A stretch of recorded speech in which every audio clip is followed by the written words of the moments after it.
নমস্কার সকলকে, আশা করি সকলেই তোমরা খুব ভালো আছো।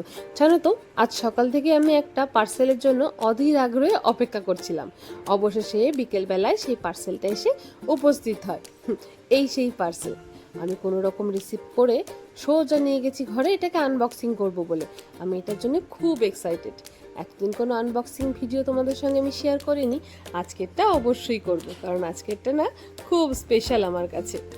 এটাতে আছে আমাদের বাড়ির গোপুসোনার জন্য একটা মিনি ফ্রিজ। এই ফ্রিজটাকে আমি অনেক দিন ধরে উইশ লিস্ট করে রেখেছিলাম, কিন্তু ওই যে বলে না, গোপালের ইচ্ছে ছাড়া একটা পাতাও নড়ে না, ঠিক তাই হয়েছে। এখন গোপালের ইচ্ছে হয়েছে, তাই ফ্রিজটা এতদিন পর ঘরে এসেছে।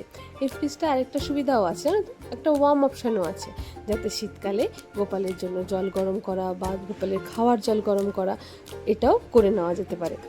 গোপালের ঠিক আসনের পাশেই আমি ফ্রিজটা রেখেছিলাম, যাতে ব্যবহারের সুবিধা হয়।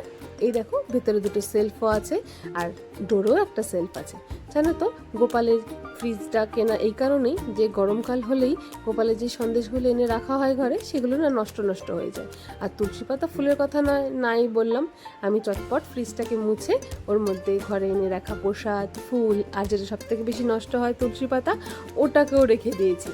আমার তো বাপু ফ্রিজটা খুবই ভালো লেগেছে। তোমাদের কেমন লাগলো অবশ্যই কমেন্টে জানিও। গোপালের দর্শন করে নাও, আর যাওয়ার আগে অবশ্যই বলে যেও জয় গোপাল।